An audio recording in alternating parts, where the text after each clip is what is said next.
Isaías es uno de los profetas del Antiguo Testamento que habló acerca de nuestro Señor Jesucristo, y a detalle habló acerca de su sacrificio en el capítulo 53. Pero también Isaías es uno de los profetas que habló fuerte al pueblo de Dios. Les habló muy fuerte, hermanos. Cuando el pueblo de Dios es rebelde, no es tiempo de bendición. Porque hay quienes, ¿verdad?, son rebeldes, quieren bendición. Cuando el pueblo de Dios se rebela, no es para andar festejando. Cuando el pueblo de Dios se rebela, hermanos, es tiempo de que Dios nos confronte. Es tiempo de exhortación, de disciplina y corrección. No nos gusta esto, pero es necesario. En Isaías capítulo 1, o sea, su libro de Isaías, comenzando el capítulo 1, para empezar, el profeta habla fuerte al pueblo. Desde que va comenzando, hermanos. ¿Por qué? Porque no estaban viviendo como un pueblo santo. Estaban viviendo como vivían los demás pueblos. Era un pueblo rebelde. Hoy en día hay cristianos rebeldes. Y así se titula esta enseñanza: cristianos rebeldes, porque no viven como cristianos santos. Más bien viven muchas veces como el mundo y no se diferencian en nada. El versículo 2 comienza diciendo: escucha, oíd cielos y escucha tú, tierra.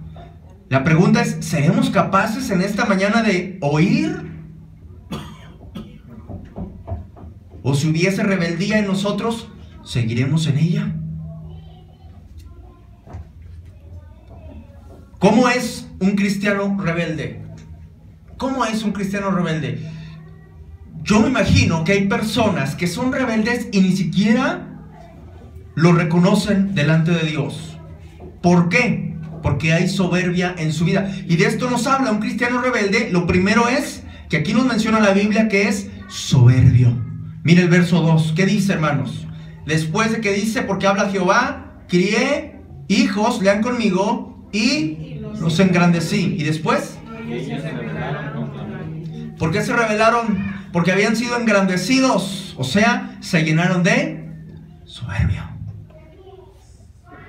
El soberbio no reconoce su dependencia como criatura de Dios, ni tampoco la mutua dependencia con los semejantes. No quiere que nadie le ayude. Yo puedo solo. Hay muchos cristianos soberbios, hermanos. Y ¿sabe? También hay pastores soberbios. También hay. Y luego, por ejemplo, en 1 Timoteo 3:6 dice que el que sea pastor no debe ser un neófito. O sea, no uno que sea nuevo en la fe. Dice, porque va a caer en el engaño de Satanás y se va a envanecer. Va a empezar a creerse algo que no es.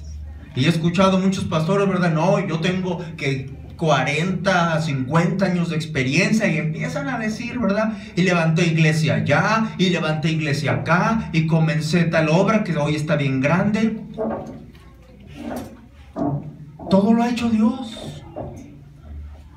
Estamos aquí para trabajar y sembrar, y el crecimiento es de Dios. ¿Por qué? Entonces dicen, yo hice. No. Tuviste la bendición de ser un vehículo, un medio para que Dios obrara grandemente. Y es triste cuando la gente empieza a presumir sus logros. Terrible, hermanos. La soberbia, mire lo que dice Proverbios 16:18. La soberbia lleva al fracaso. Antes del quebrantamiento es la soberbia, y antes de la caída, la altivez de espíritu. La soberbia va directo al fracaso.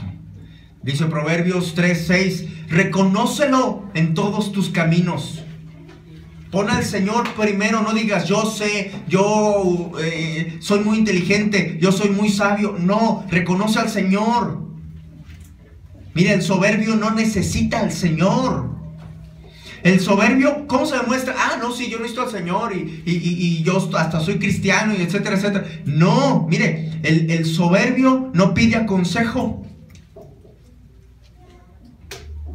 Y no pide consejo, por ejemplo, ni al pastor. Ay, ¿para qué le voy a pedir consejo? Yo sé. No quiere que se metan en su vida. ¿Por qué? Porque es grande, es sabio, es conocedor, sabe cómo vivir y guiar a su familia, y el resultado será el fracaso. Debemos de reconocer que todos, hermanos, somos débiles y necesitamos del Señor. Y si tenemos duda en algo y si no sabemos, si sabemos, Señor, me humillo delante de ti y esta decisión la voy a poner en tus manos, y yo conozco la palabra que no puedo hacer esto, no puedo ir para allá. ¿Por qué? No porque tú me prohíbas, sino porque me va a ir mal. Entonces, Señor, obedezco. Y si no conoce, entonces puede pedir consejo. Pero el soberbio dice no. Yo sé, yo soy grande, maduro, sabio, etcétera, etcétera, y yo sé cómo hacer las cosas.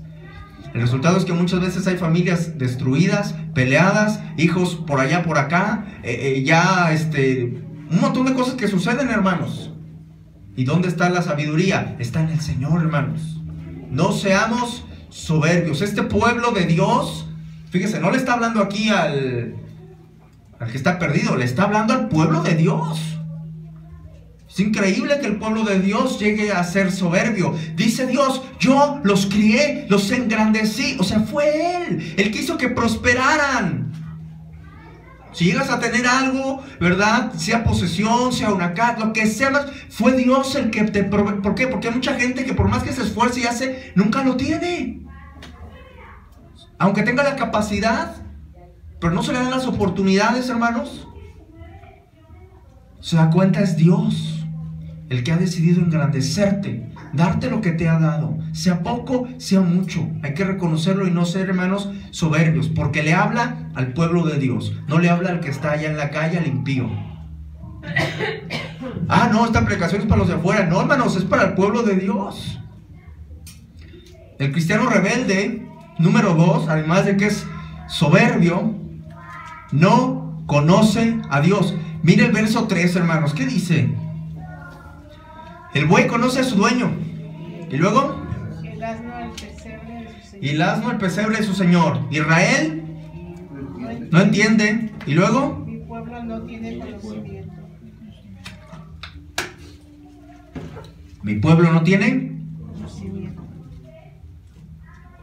Es increíble, hermanos, que ni un animal como el buey y el asno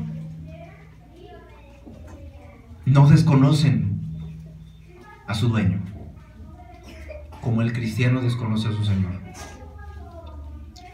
Yo creo que ese es uno de los grandes males de la era moderna cristiana, el desconocimiento del Señor y de las Sagradas Escrituras. Se hablan un montón de cosas que no están en la Biblia. Los cristianos nomás quieren estar escuchando música cristiana que ni siquiera tiene doctrina, puro emocionalismo. Quieren estar nada más predicaciones que duren poquito y que les motiven. Es que me siento agüitado, me siento triste, déjame escuchar una prédica de esas que me motivan, de esas que dicen, tú puedes, échale ganas, eres campeón. Eso no tiene nada de doctrina, hermanos. Eso no te hace conocer al Señor. Mira, tú puedes escuchar, ¿verdad?, de cualquier otra religión y también te pueden animar. Es más, te vas con una persona, un motivador, alguien que te haga coaching y te va a motivar. No se trata de eso, se trata de conocer al Señor. Es terrible que el cristiano hoy en día no conoce al Señor. Solo conoce el sacrificio de Cristo. Y algunos todavía tienen dudas, ¿verdad? Cristo dijo, consumado es, lo pagó todo. No, pero es que si yo fallo, yo pierdo la salvación, yo me muero al infierno. No, Él lo pagó todo en la cruz del Calvario. Le digo, a veces ni esto, ni el sacrificio de Cristo se conoce bien. A veces se conoce nada más uno que otro milagro de Jesús. Ah, sí, convirtió el agua en vino. Ah, sí, caminó por el mar. Y así hay algunos, hermanos. Y una que otra historia bíblica. que David y Goliat, ¿verdad? Moisés abriendo el mar rojo, y ese es su conocimiento bíblico. ¿Cómo creen que van a enfrentar el mundo así, hermanos? ¿Cómo? ¿No creen que eso es terrible, hermano? ¿No conocer la voluntad de Dios? Muchos no saben distinguir entre lo santo y lo profano. Piensan, hablan, actúan lejos de la voluntad de Dios, sin preguntarse, ¿esto ofenderá al Señor? No me interesa. No saben lo que Dios pide al creyente. Mire, y si no saben, ¿cómo lo van a practicar? ¿Verdad que no? Pero hay muchos que saben, y eso es más fuerte. Saben, pero no viven lo que conocen. No puedes actuar, hermano, hermana, y yo, no podemos actuar como se nos ocurra. Si eres del Señor, no puedes actuar como se te... Ay, a mí se me vino en gana yo hacer esto. Total. Si no sabes, hermano, cómo actuar, cómo hablar, qué decidir, pregunta, hermano, pide consejo, que no nos falte conocimiento, hermanos. ¿Cuánto tiempo le damos para estudiar la Escritura? ¿Sabe? Muchas veces ni siquiera sabemos cómo estudiarla. Se lee, ¿verdad? A ver, ¿qué estoy leyendo aquí? Cuando andaban hacia los 4 frentes andaban, no se volvían cuando andaban, sino que al lugar donde se volvían, la primera... No, ya me cansé, no sé qué está diciendo. Ya. Eso fue todo. ¿O qué se comienza a leer? Sed pues imitadores de Dios, como hijos amados, y andad en amor, como también Cristo nos amó, y se entregó a sí mismo por nosotros, ofrenda y sacrificio a Dios en olor fragante. Pero fornicación, inmundicia o avaricia, ni aún se nombre entre vosotros, como conviene a santos. Amén, gloria a Dios, pero tienen a su amante. Entonces, ¿de qué sirve lo que se está leyendo? Se lee, mire, nomás así por encimita, pero no se lee para conocer al Señor. Con esa hambre, esa necesidad de decir, yo quiero conocer al Señor porque este mundo está corrupto, porque mi carne misma me llama hacia el pecado. O sea, no es como que los demás batallan y yo no, porque yo soy cristianito. No, todos aquí batallamos. ¿Y cómo vamos a conocer y andar en la voluntad de Dios si no conocemos al Señor y su palabra? Es imposible, hermano. Imposible. Vamos a estar expuestos.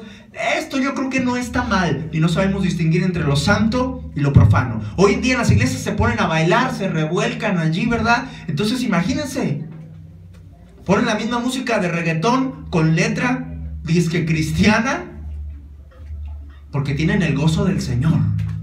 Y están ahí, ¿verdad? Muévese y muévese.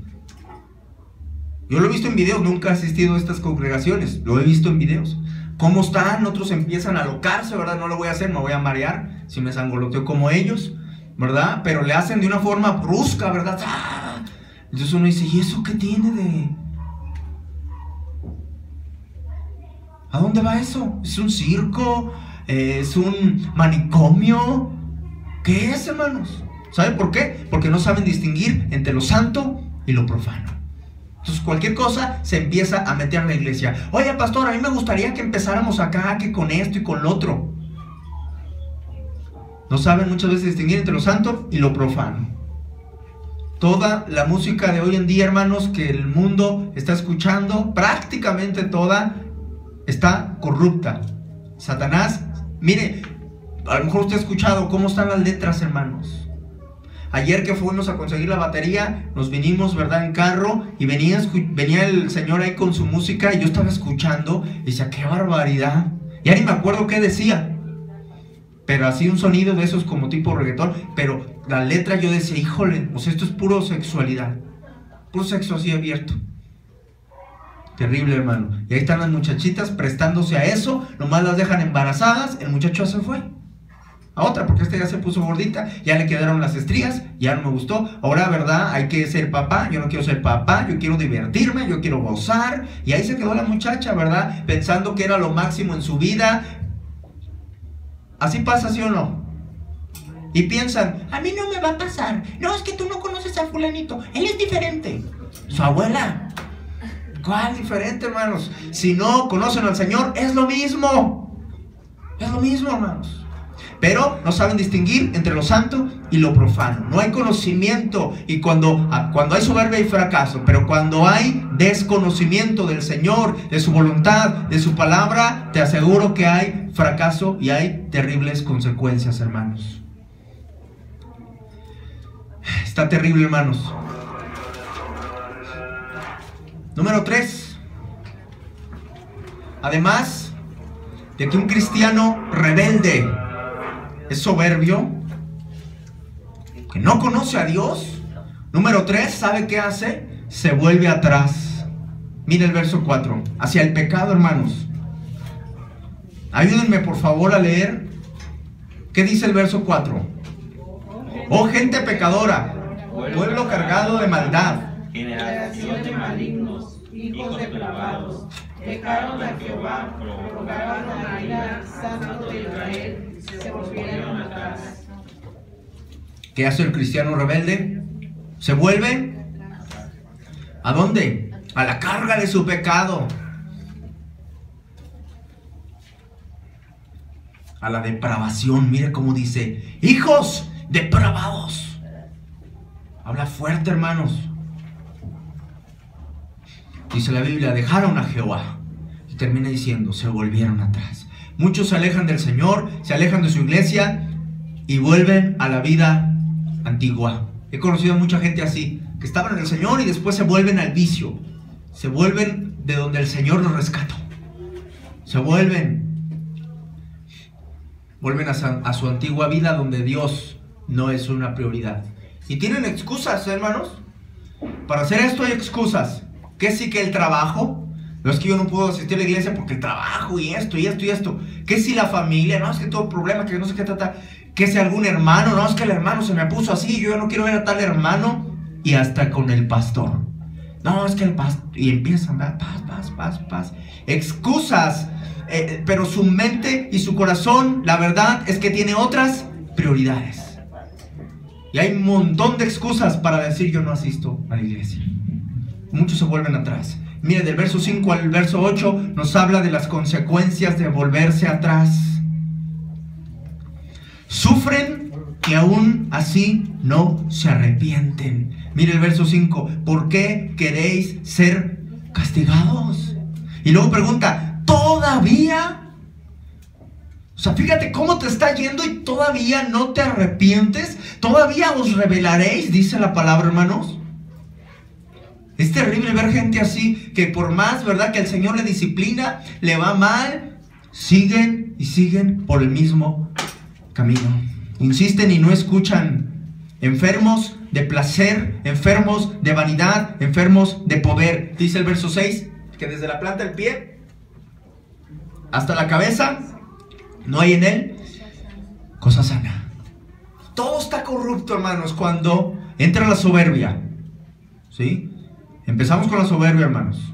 Y va haciendo allí el caminito.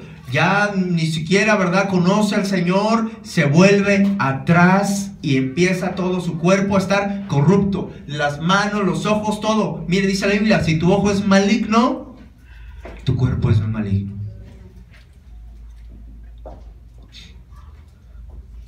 Todo corrupto, hermanos, porque se apartan del Señor para ir al pecado. Hay quienes se alejan de la iglesia y ya no están entre nosotros. Y ponen excusas, hermanos. La verdad es que no hay excusa. La verdad es que tienen otras prioridades en su corazón y en su mente ya. Esa es la verdad. Pero hay quienes asisten a la iglesia. Puedes asistir, estar sentado aquí, pero estar lejos del Señor. ¿Por qué? Porque puedes vivir para tu carne y no para el Señor. Y eso es estar lejos del Señor. Verso 9 nos habla de la misericordia del Señor para su pueblo rebelde. Hermano, ya nos hubiera destruido desde cuándo. Usted no le ha fallado al Señor. Ya nos hubiera destruido, hermanos, pero Él tiene misericordia para con nosotros. Y Él nos da hoy otra oportunidad. Otra oportunidad. Les está llamando al arrepentimiento, hermanos. No dice, ¿verdad? Ustedes han sido rebeldes, no me conocen, se volvieron atrás. Órale, los voy a destruir. Les está advirtiendo y les está diciendo, vuelvan. Tiene misericordia, hermanos. Cuarta y última. El cristiano rebelde, hermanos, tiene una falsa espiritualidad. Lo vemos del verso 11 al 15, hermanos. Y es terrible. Terrible, hermanos. Mire, porque cumple con asistir. Mire, estos de aquí, ¿qué hacen? Tienen la multitud de sus sacrificios, sus holocaustos, ¿verdad? Sus ofrendas, sus inciensos, van y se presentan. Cuando es luna nueva, que hay fiesta, allí iban, ¿verdad? Entonces, cumplían con todo. Pero eso era una falsa religiosidad. Y decía, es abominación. Estoy cansado, estoy hastiado de todos esos sacrificios. Puedes cumplir con asistir, con ofrendar, con cantar, pero dice el verso 11, lean por favor, ¿para qué? ¿Para qué me sirve? ¿Para qué me sirven los sacrificios, los holocaustos, la sangre? El verso 12, ¿qué dice? ¿Quién demanda esto de vuestras manos? ¿Quién se los está pidiendo? Vienen y se presentan a hollar mis atrios. Esta palabra hace referencia a las uvas, cuando las aplastan, hollar, y están así. Y también hace referencia a humillar. O sea, vienen para humillarme. Es lo que está diciendo la Biblia, hermanos. Para humillar, dice mis atrios, que eran el patio donde el pueblo entraba, porque no podía entrar al lugar santo y en el lugar santísimo, a donde se congregaban allí en el patio. Esos son los atrios. Entonces llegaban como a pisotear, pero a humillar al Señor. Dice el verso 3, hermanos, no me traigáis más vana ofrenda. Y luego, ¿qué dice el incienso? ¿Qué es?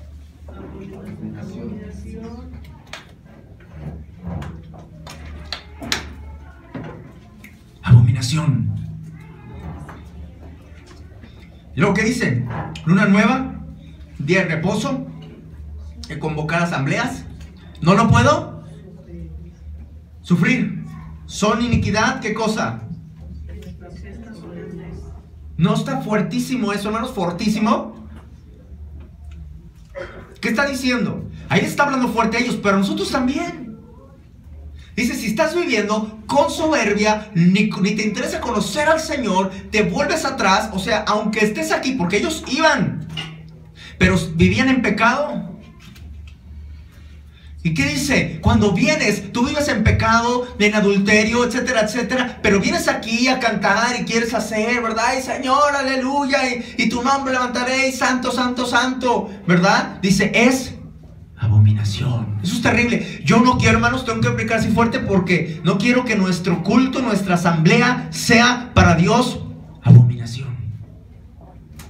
Estaríamos perdiendo el tiempo, hermanos.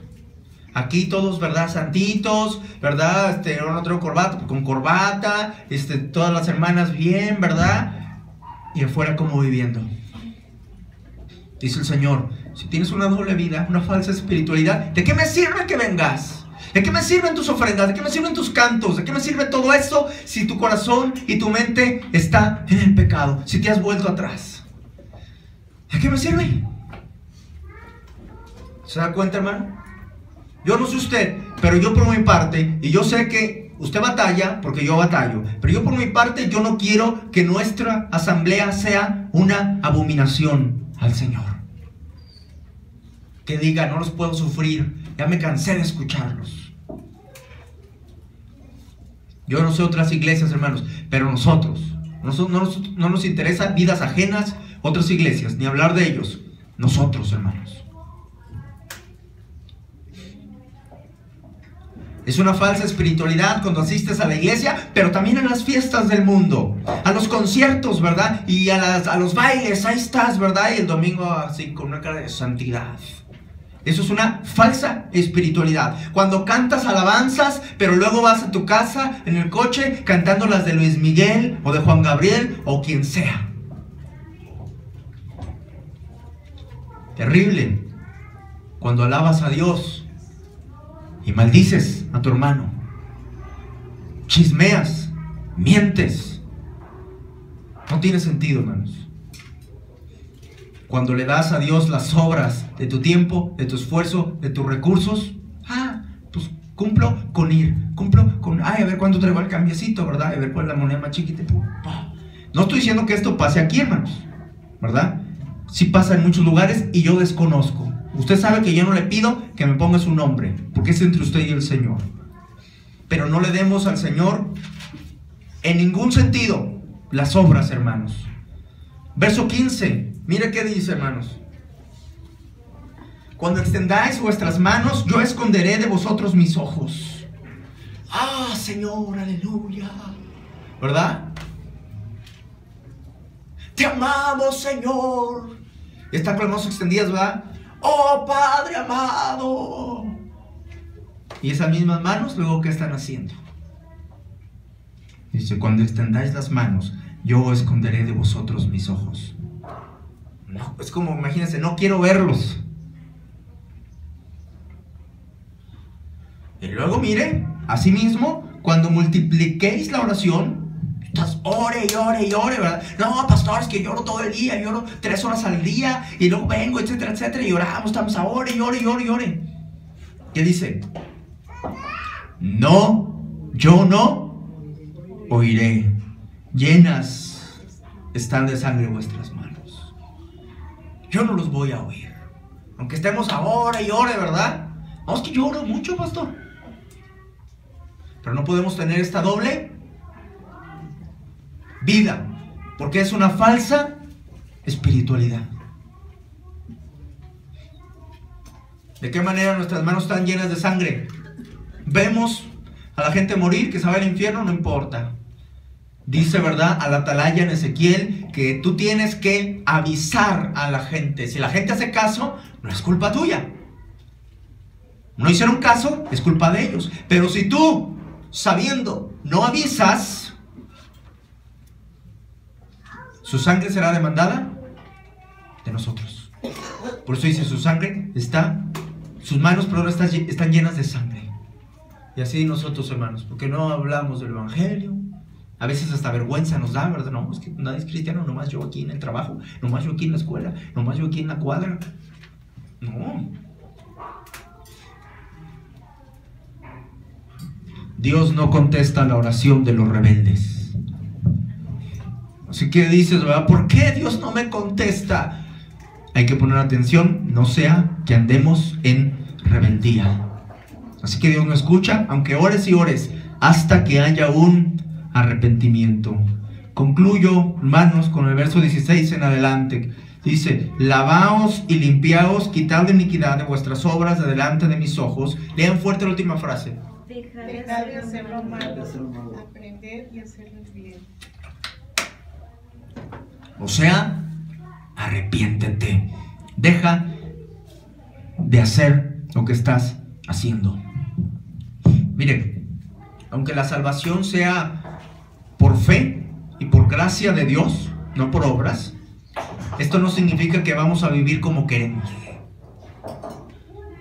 Debemos, hermanos, ser santos porque Dios es santo. Verso 18, hermanos. Mire cómo termina diciendo el Señor. Termina dando una invitación a un pueblo rebelde. Así que en esta mañana da una invitación a un cristiano rebelde. ¿Qué le dice? Venid luego, dice Jehová, y estemos a cuentas. Mire la misericordia de Dios. A pesar de que eres ya lo vimos al principio, ¿verdad? De que el cristiano rebelde es soberbio, no conoce al Señor, se vuelve atrás al pecado, ¿verdad? A pesar de que tenga todas estas situaciones, ¿qué dice? Vengan y estemos a cuentas. Si has estado viviendo una falsa espiritualidad, ven, dice el Señor. Ven. Arrepiéntete, estemos a cuentas, o sea, platícame. Si confesamos nuestros pecados, Él es fiel y justo para perdonar nuestros pecados y limpiarnos de toda maldad. Amén. Así que Él dice en esta mañana, vamos a ponernos a cuentas. Como les dije, hay quienes sufren, no escuchan la voz de Dios e insisten. Esto la Biblia les llama los burladores. Y ninguno de ellos ha tenido un buen final. Esta invitación, hermanos, para regresar al Señor es para el pueblo rebelde, para el cristiano rebelde. Versos 19 y 20 dice: si quisiereis y oyereis, comeréis el bien de la tierra. Pero mire el 20, léalo conmigo. Si no quisiereis y fuereis rebeldes, seréis consumidos a espada, porque la boca de Jehová lo ha dicho.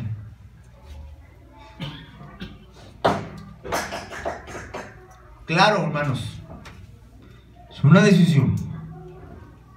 ¿Sí? ¿Quieres oír? ¿Haces caso?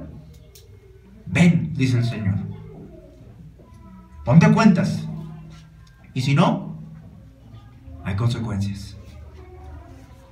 Consecuencias para este pueblo de Israel y consecuencias para hoy los cristianos rebeldes. Yo te pregunto, si no eres un cristiano rebelde, hermano, y no estás batallando con estas cosas, gloria a Dios. Y pídele mucho que te fortalezca y que no vayas a caer en esto.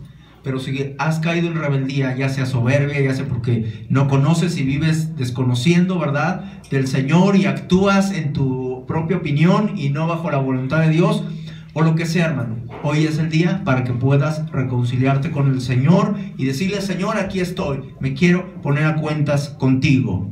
Así que es decisión de nosotros, hermanos. ¿Serás un cristiano rebelde? ¿O vendrás al arrepentimiento y te pondrás a cuenta con el Señor? ¿Cuál es su decisión?